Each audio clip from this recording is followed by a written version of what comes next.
WWE 2K25 has been out for over 7 months now, and today we're going to be going over to see if the game was a success or a failure by 2K. I have my opinions, and of course, you have your opinions. Watch this video. So I hope you got enjoyed this video. It's going to be a nice one to record. Always, remember, smash a like and subscribe button to the flipping channel, and let's get into this one. On March 7th, 2025, WWE 2K25 released across all platforms like PlayStation and Xbox for the time being. Of course, this summer, the Nintendo Switch 2 was released and WWE 2K25 has come to the console. It's been on the console for over 2 months now. I did make a very similar video like this back in March when the game did first release, and I only had about 2 days experience on the game, so I couldn't really give you a full explanation and my full opinion on the game. So 7 months on, now in November, I can really give you a proper description and what I think of the game. Going back to it, I bought the Bloodline edition, which was £120, and yes, my bank account was crying. It was not a nice sight. But for me, I do think it was worth it in a way. I think we got some very good modes, and I think it was definitely an upgrade from last year's WWE 2K24. I think the quality improved. I think the graphics had a massive boost. For me, I play PS5. I did buy a brand new PS5, which is one new thing because my old one broke, unfortunately. But just even throughout the whole time I've had the game between two consoles, the difference between 2K24 and 2K25 was very, very great. 2K24 felt more like a PS4 quality game, to be honest.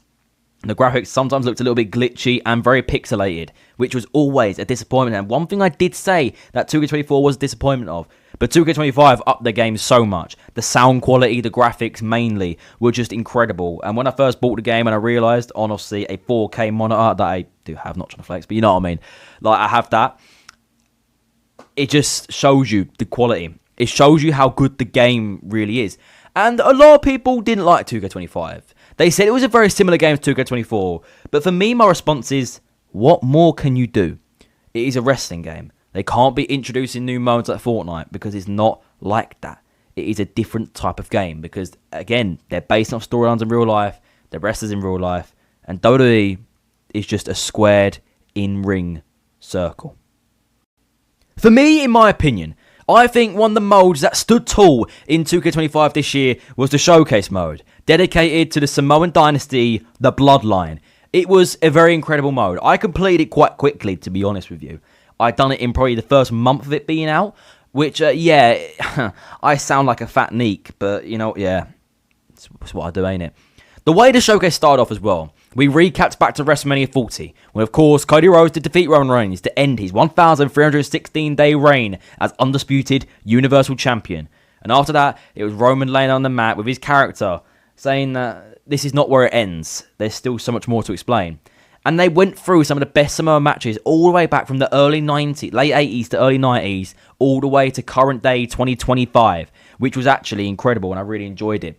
There were some very, very interesting matches in there. Some of the matches in there, I did think they could have improved on a little bit. We got a couple of Roman Reigns matches. Reigns-Rollins in the Royal Rumble back in 2022. We got some more Reigns. We got the Usos involved. The Rock in some of his big matches. And it was very good because you've got loads of unlockable characters. And you just got loads of old versions like Jey Uso, Jim Uso 17, Roman Reigns 2022, which led on to us getting Roman Reigns 17, I think, as well. But you got The Rock, old version of The Rock from 2001, then the 90s as well. So I think that was a really good thing.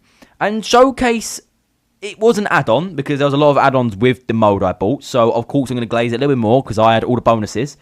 But I think even just Standard Edition, it was still quite good. They still got the basics and everything, and the Showcase was still there. It's not like they weren't away from it. They just couldn't get as much. They could still unlock the same characters, really, but couldn't get some of the bonuses, like just chairs and all that, and designs and everything that, of course, the Bloodline Edition members got. But I think throughout the year, they've actually done better this year. I think they've given back to the community more. I think them adding new characters to the game and updating the roster. We've had a lot of wrestlers join the company since WrestleMania and since the game released. We've had a couple leave, but they've not really taken them off yet, which is good because some people must have loved them wrestlers. And, you know, stuff, they can't change it that much because it's the way they have a fixed roster and they go with it throughout the year. So let's talk covers and prices. The one you see on the far left is the Standard Edition, including the OTC Roman Reigns and the Wise Man, now known, of course, as the Oracle, Paul Heyman. That edition in the UK was priced at £65 first release. In the US, it was priced at $75, which, of course, everything in the US is more expensive than the UK. But I wanted to point out, because, of course, I do get a lot of USA viewers. If you're USA, of course, drop a comment and everything. But I look at the viewers, so, of course, got to mention that. The Dead Man edition, featuring The Phenom, The Undertaker, of course, with that WrestleMania record, he did get a cover. To be honest, didn't make any sense why he got a cover this year, but I respect the decision.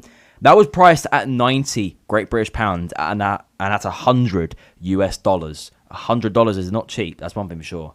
And of course, the Bloodline edition, big money.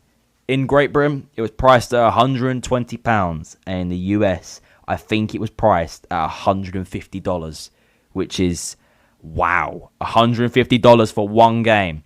And to be fair, with the Dead Man edition, the Bloodline edition, you got it on March 7th. The worldwide release was March 14th for the one you see on the far left for the Stand edition, WWE 2K25. But and that's when disc and obviously that all came out. I've not got it on disc, sadly, because obviously when you get a bonus and like a edition that is higher up than the standard, for 2K reasons, I don't know why, they don't release it on disc. They just have the Stand edition on disc, and you cannot download or get the other editions on disc. Because if you look at that Bloodline edition cover, it is one of the most beautiful game covers I think I've ever seen. It just tells a story in one image. You can just know what you're expecting when you see all of these people on the front cover involved with the family tree and everything. It is actually beautiful, and I wanted it on disc so badly because back then I did have a disc PS5. I don't anymore, but if I still had that disc, like if I still had it on disc, I would have bought a disc drive to go on my PS5 because it would have been generational. But I'll be honest, it was a very overpriced game. But I do think in a way it's worth it. I think you get entertainment out of it, and I think with friends especially that do like wrestling, and even that don't like wrestling, it is enjoyable. It can be a butter mash game at sometimes, but it is actually a very enjoyable game with many people. You can have up to 7 friends playing at once, and online lobbies might not be that good, but they're funny as anything. Because the glitches 2K have, they can be stupid, but they're also funny. It brings entertainment out. And the quality, like I said, quality for entrances and everything was spectacular this year. It's the best they've ever done. For me, I do respect that people are so old gen. The only decision I will make for 2K26, I would not release it on the old gen consoles. This is obviously in course stating the PS4 and the Xbox One and the Xbox One S and everything all that. The reason why I say that is because I think it really derails the quality and how much they can go to a limit.